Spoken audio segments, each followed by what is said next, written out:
वेद, रामायण, महाभारत और पुराणों में कई तरह की चमत्कारी मणियों का उल्लेख मिलता है।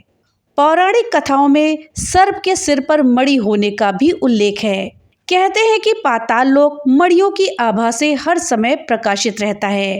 पाताल लोक में मणियों पर सर्पराज वासुकी का अधिकार रहता है। दोस्तों, हम मणियों को हीरे की श्रेणी में रख सकते हैं। ये हीरे की भांति ही कीमती और चमकदार होती हैं, जो कि अपने आप में एक रहस्य है। हमारे आगे आज भी एक प्रश्न है कि मणियां होती थीं या नहीं।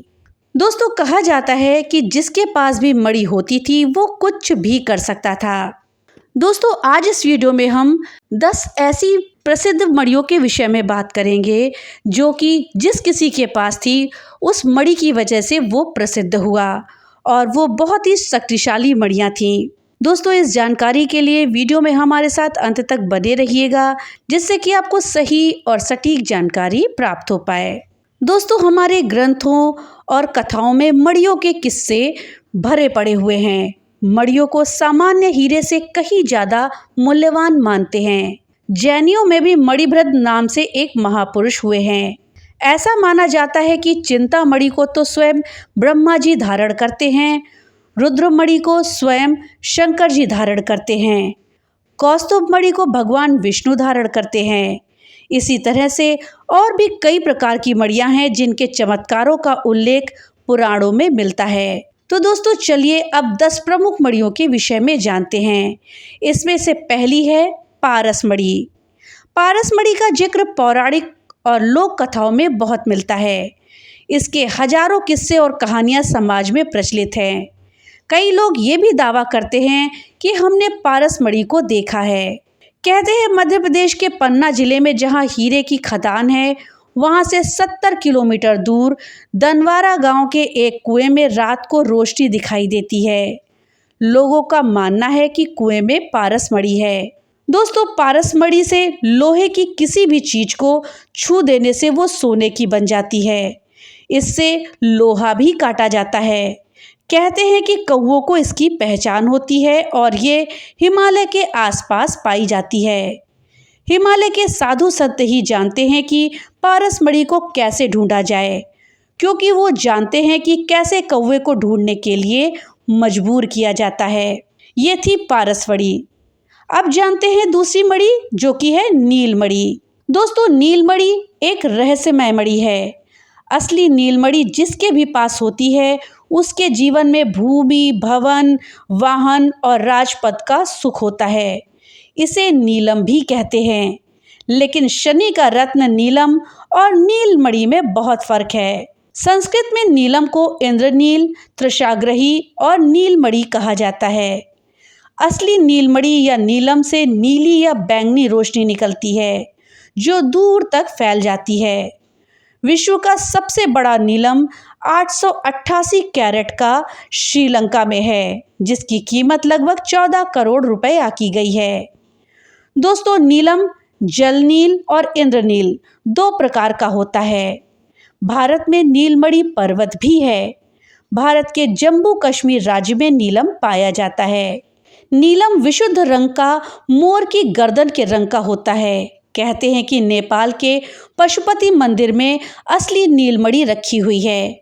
हालांकि इसमें कितनी सच्चाई है कि नीलम का लाभ होता है या नहीं, ये दावे से नहीं कहा जा सकता। तीसरी है नागमणि। नागमणि को भगवान शेषनाग धारण करते हैं, ऐसी मान्यता है। भारतीय पौराणिक और लोक कथाओं में नागमणि के किस्से आम लोगों के बीच बहुत प्रचलित हैं। नागमणि सिर्फ नागों के पास ही होती है। नाग इसे अपने पास इसलिए रखते हैं ताकि उसकी रोशनी से आसपास इकट्ठे हो गए कीड़े मकोड़ों को वो खा ले। हालांकि इसके अलावा भी नागों के द्वारा मणि को रखने के और भी कई कारण हैं। नागमणि का रहस्य आज भी अनसुलझा हुआ है। आम जनता में ये बात बहुत प्रचलित है कि कई लोगों ने ऐसे नाग देखे हैं जिनके सर पर मणि थी। हालांकि पुराणों में मणिधर नाग के कई किस्से हैं। भगवान कृष्ण का भी इसी तरह के एक नाग से सामना हुआ था। छत्तीसगढ़ साहित्य और लोक कथाओं में नाग, नागमणि और नाग कन्या की कथाएं मिलती हैं। नागमणि के बारे में कहा जाता है कि ये जिसके भी पास होती है उसकी किस्मत बदल जाती है। कहते हैं कि नागमणि में अलौकिक शक्तियां होती हैं, उसकी चमक के आगे हीरा भी फीका है। मान्यता के अनुसार नागमणि जिसके भी पास होती है वो आदमी दौलतमंद हो जाता है। मणि का होना उसी तरह से है जिस तरह से अलादीन के चिराग का होना। हालांकि इसमें कितनी सच्चाई है ये कोई नहीं जानता। दोस्तों, चौथी मणि है कौस्तुभ मणि। इस मणि की उत्पत्ति कहा जाता है कि समुद्र मंथन के दौरान हुई थी।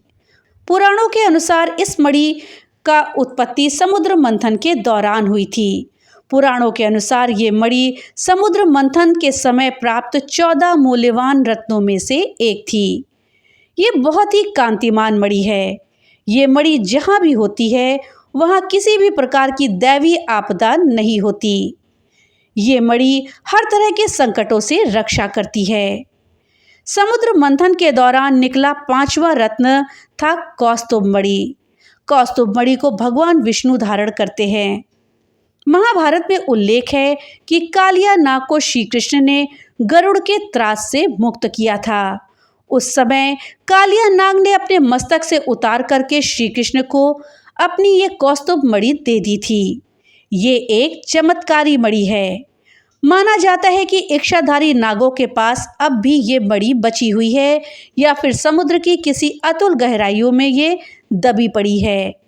हो सकता है कि ये धरती की किसी गुफा में भी दफन हो।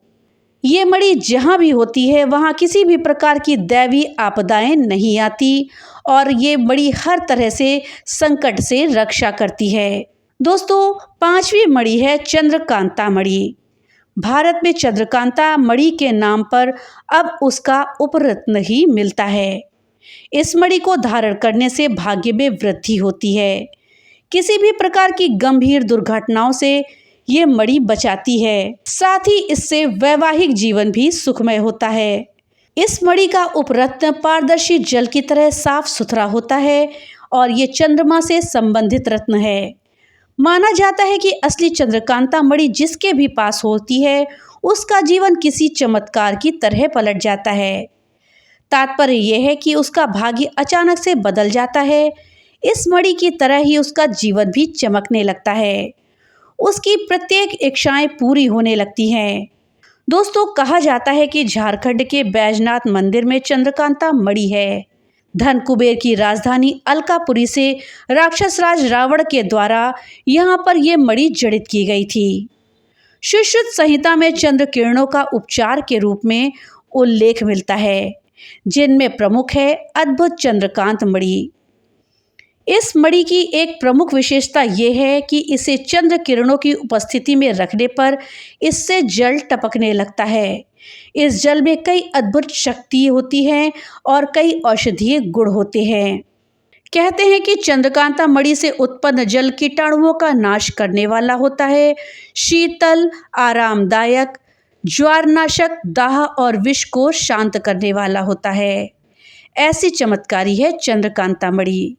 6ठी मणि है स्यमंतक मणि। स्यमंतक मणि को इंद्रदेव धारण करते हैं। कहा जाता है कि प्राचीन काल में कोहिनूर को ही स्यमंतक मणि कहा जाता है। कई स्रोतों के अनुसार कोहिनूर हीरा लगभग 5000 वर्ष पहले मिला था और ये प्राचीन इतिहास में लिखे के अनुसार स्यमंतक मणि के नाम से प्रसिद्ध रहा था। दुनिया के सभी हीरों का राजा कहलाता है कोहिनूर हीरा। ये बहुत काल तक भारत के क्षत्रिय शासकों के पास रहा, फिर यह मुगलों के हाथ लग गया। इसके बाद अंग्रेजों ने इसे हासिल कर लिया और अब ये हीरा ब्रिटेन के म्यूजियम में रखा हुआ है। हालांकि इसमें कितनी सच्चाई है कि कोहिनूर हीरा ही स्यमंतक मणि है, ये शोध का विषय हो सकता है। ये एक चमत्कारी मणि है। भगवान श्री कृष्ण को इस मणि के लिए जामवंत से युद्ध करना पड़ा था। उन्होंने मणि के लिए नहीं बल्कि खुद पर लगे मणि चोरी के आरोप को असिद्ध करने के लिए जामवंत से युद्ध किया था।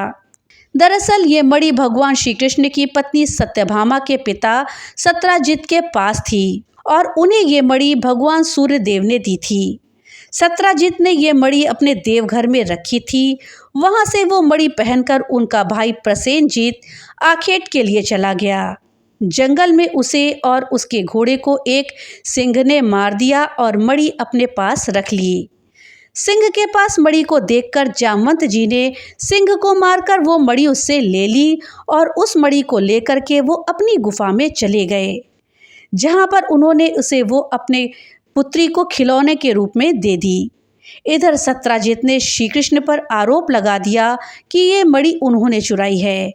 तब श्री कृष्ण को ये मणि हासिल करने के लिए जामवंत जी से युद्ध करना पड़ा था। बाद में जामवंत जब युद्ध में हारने लगे तब उन्होंने अपने प्रभु श्री राम को पुकारा और उनकी पुकार सुनकर श्री कृष्ण को अपने राम स्वरूप में आना पड़ा। तब जामवंत ने समर्पण कर अपनी भूल को स्वीकारा और वो मणि उन्होंने श्री कृष्ण को दे दी और निवेदन किया कि अब आप मेरी पुत्री जामवंती से विवाह कर ले। जामवंती और कृष्ण के संयोग से ही महाप्रतापी पुत्र का जन्म हुआ, जिसका नाम साम रखा गया और उसी के कारण ही कृष्ण कुल का नाश हो सका। श्री कृष्ण ने कहा कि कोई ब्रह्मचारी और संयमी व्यक्ति ही इस मणि को धरोहर के रूप में रख सकता है, इसलिए श्री कृष्ण ने वो मणि अक्रूर जी को दे दी थी। दोस्तों, अगली मणि है स्फटिक मणि। ये मणि सफ़ेद रंग की चमकदार होती है और आसानी से मिल जाती है, फिर भी इसके असली होने की जांच कर ली जानी चाहिए। स्फटिक मणि की अंगूठी भी होती है। अधिकतर लोग स्फटिक की माला धारण करते हैं। हालांकि इसको धारण करने के अपने कुछ खास नियम होते हैं, वरना ये नुकसानदायक भी हो सकती है। इसको धारण करने से सुख, शांति, धैर्य, धन, संपत्ति, रूप, बल, वीर्य, यश, तेज, बुद्धि प्राप्त होती है और इसकी माला पर किसी मंत्र को जाप करने से वो मंत्र शीघ्र ही सिद्ध हो जाता है। स्फटिक मणि के कई चमत्कार ज्योतिषों के ग्रंथों में मिलते हैं। 8वीं मणि है लाजावर्त मणि। इस मणि का रंग मयूर की गर्दन की भांति नील श्याम वर्ण का होता है। ये मणि भी प्रायः कम ही पाई जाती है और इसको धारण करने से बल, बुद्धि, यश की वृद्धि होती है। माना जाता है कि इसे विधिवत रूप से मंगलवार के दिन धारण करने से भूत, प्रेत, पिशाच, दैत्य, सर्प का भय नहीं रहता। 9वीं मणि है उल्लूक मणि। उल्लूक मणि के बारे में ऐसी कहावत है कि ये मणि उल्लू पक्षी के घोंसले में पाई जाती है। हालांकि अभी तक ये बात किसी ने देखी नहीं है। माना जाता है कि इस मणि का रंग मटमैला होता है। ये किंवदंती है कि किसी अंधे व्यक्ति को यदि घोर अंधकार में ले जाकर के दीप प्रज्वलित करके उसकी आंख से इस मणि को लगा दे तो उसे दिखाई देने लगता है। दरअसल ये नेत्र ज्योति बढ़ाने में लाभदायक है और कुछ नहीं। दोस्तों, 10वीं मणि है धृत मणि। कहा जाता है कि धृत मणि की माला को धारण कराने से बच्चों को नज़र से बचाया जा सकता है। इसको धारण करने से कभी भी लक्ष्मी नहीं रूठती है।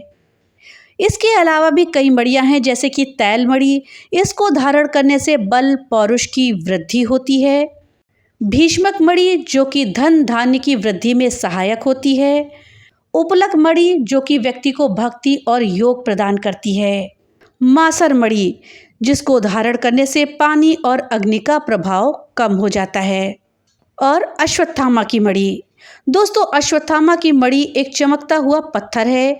उसको हीरे की श्रेणी में हम रख सकते हैं। अश्वत्थामा द्रोणाचार्य के पुत्र थे। द्रोणाचार्य ने शिव को अपनी तपस्या से प्रसन्न करके उन्हीं के अंश से अश्वत्थामा नामक पुत्र को प्रदान किया था। द्रोणाचार्य ने शिव को अपनी तपस्या से प्रसन्न करके उन्हीं के अंश से अश्वत्थामा नामक पुत्र को प्राप्त किया था। अश्वत्थामा के पास शिव जी के द्वारा दी गई कई शक्तियाँ थीं। वो स्वयं शिव जी का अंश थे। जन्म से ही अश्वत्थामा के मस्तक में एक अमूल्य मणि विद्यमान थी, जो कि उसे दैत्य, दानव, शस्त्र, व्याघ्र, देवता, नाग से निर्भय रखती थी। इस मणि के कारण ही उस पर किसी भी अस्त्र शस्त्र का कोई असर नहीं होता था। द्रौपदी ने अश्वत्थामा को जीवन दान देते हुए अर्जुन से उसकी मणि उतार लेने का सुझाव दिया था। अतः अर्जुन ने इनकी मुकुट मणि लेकर के प्राणदान दे दिया था। अर्जुन ने ये मणि द्रौपदी को दे दी, जिसे द्रौपदी ने युधिष्ठिर के अधिकार में दे दिया। युधिष्ठिर के पास से ये मणि किसके पास चली गई, इसका कोई उल्लेख नहीं मिलता है। दोस्तों, इन मणियों में कुछ मणियां ऐसी थी जो चमत्कारी थी। जिनके पास भी ये मणि होती थी, उसके धन, ऐश्वर्य, बल, बुद्धि में वृद्धि होती थी। रावण ने भी एक मणि, चंद्रकांत नाम की मणि, कुबेर से छीनी थी। दोस्तों, कहा जाता है कि ये मणि आजकल वैद्यनाथ के मंदिर में रखी हुई है। तो दोस्तों, ये थी जानकारी प्रमुख मणियों के विषय में। दोस्तों, इस विषय में आपकी क्या राय है, हमें कमेंट बॉक्स में लिख करके जरूर बताइएगा। तो मिलते हैं अगली नई वीडियो के साथ, तब तक के लिए राधे राधे।